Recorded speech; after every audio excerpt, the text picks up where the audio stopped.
গ্ৰাইট হলে ভালো হবো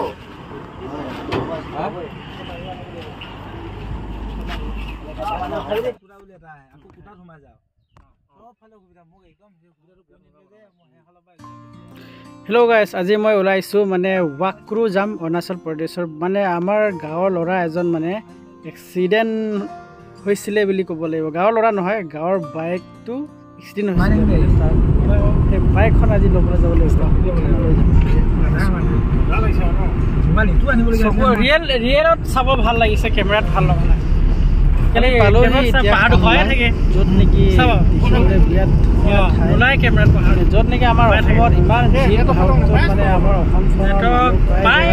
খতম হ'ব ধৰিছে অলপ কমতি আৰু এইটো দিনটো শেষ হৈছে এইফালে মানুহৰ জীৱনটো আৰম্ভ হৈছে ইমান ধুনীয়া পৰিৱেশ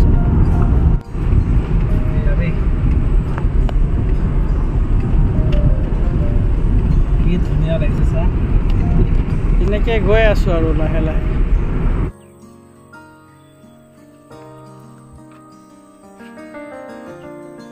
ফাইনেলি আহি আমি পালোহি ওয়াকক্ৰু পুলিচ থানাত সোমাই কিনি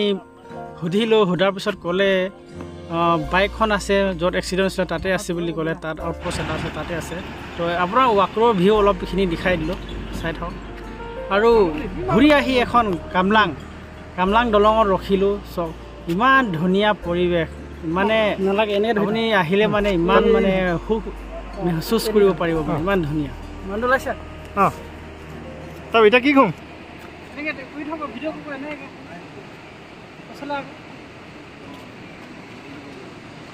ঠিক আছে না একেটাও দি দিছে এই ধুনীয়া উঠিছে এইফালে বেছি মজা আছে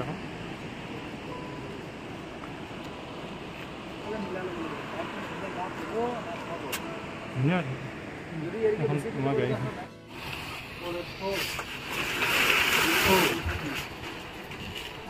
আৰু আহি কিনে আমি মিডু বজাৰত আপোনাক কমলাও অলপ দেখালোঁ এইখিনি সমৰে চাপ্লাই হ'ব খুজিছে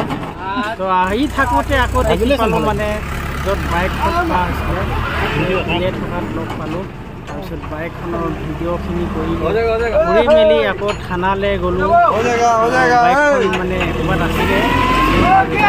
এই দোকানত আছিলে তাৰপৰা এইখন বাইক লৈ আউটপোষ্টত গ'লোঁ যোনটো নেকি তাত এটা আউটপোষ্ট পুলিচ থানা আছে সৰুকৈ তাত এখন বাইকখন থোৱা হ'ল পুলিচে ক'লে এখন বাইক চিজ হ'ল বুলি কোৱা হৈছে তথাপিও মানে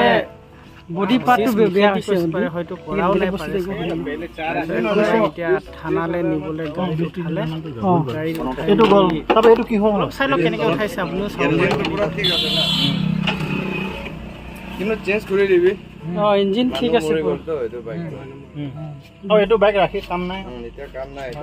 এইটো লৈ যাব এতিয়া থানাতে ৰাখি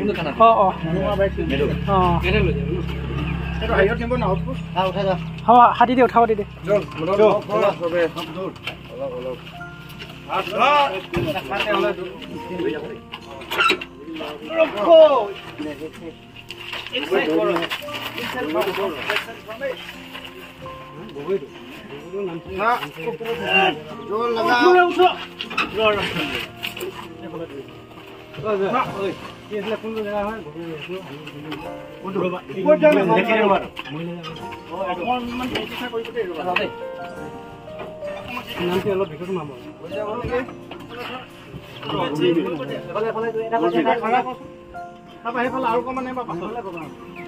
মানে এইখন বাইক যোনখন দেখি আছে মানুহে দাঙি আছে যে মানে ইয়াৰ কাৰণটো হ'ল মেইন কাৰণটো মানে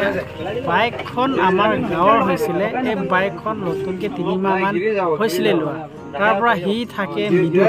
ল'ৰাজন মিডুত থকাৰ পাছত তাই লগৰ এজনে বাইকখন খুজি নিলে এইফালে আহোগে বুলি সেই দুটা ল'ৰাই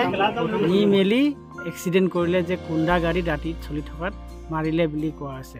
এতিয়ালৈকে কুণ্ডা গাড়ীখন কোনখন গাড়ীয়ে মাৰিলে সেইটো কথা পুলিচে এতিয়ালৈকে ধৰা নাই হয়তো পাৰে তাৰ লোকেল গাড়ী দেখি পুলিচে সিহঁতক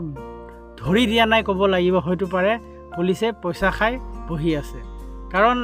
ইমান ডাঙৰ এক্সিডেণ্ট হ'ল মানুহ মৰিলে আচলতে মানুহখিনি হ'ল নন ট্ৰাইবেল আৰু সেইবোৰ গাড়ী মালিক হ'ল তাৰ লোকেল মানুহবোৰৰ হয় সেইটো কাৰণে সিহঁত পুলিচবোৰো ধৰিব নোৱাৰিলে চাগে বা ধৰিবলৈ সক্ষম হোৱা নাই আৰু যোনটোৰ ঘৰ মৰিছে সি কোনো ঠান ঠিক নাই কোনো কেছ এটা দিবলৈ যোৱা নাই তেতিয়াহ'লে ক'ত হ'ব ফাইনেলি এক্সিডেণ্ট হোৱা বাইকখন থানালৈ নিবলৈ পৰা হ'ল এতিয়া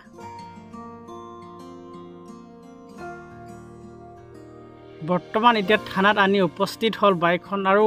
পিছে ক'লে এখন FIR দৰ্জ কৰিব লাগিব তাৰপিছত ইঞ্চুৰেঞ্চ ক্লেইম কৰিব বুলি কৈছে আমাৰ ছাৰে ইয়াত পুলিচ ছাৰে ক'লে ইঞ্চুৰেঞ্চ ক্লেইম কৰিব কৰক আৰু আমাক FIR এখন কাগজ দিয়ক আমি যিমানটো পাৰোঁ সহায় কৰিম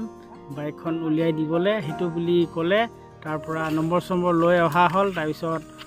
মোবাইল মালিকক বাইক মালিকক গোটাই দিয়া হ'ল তাৰ পৰা ওলাই আহিলোঁ এতিয়া এইখনে আউটপোষ্ট আছিলে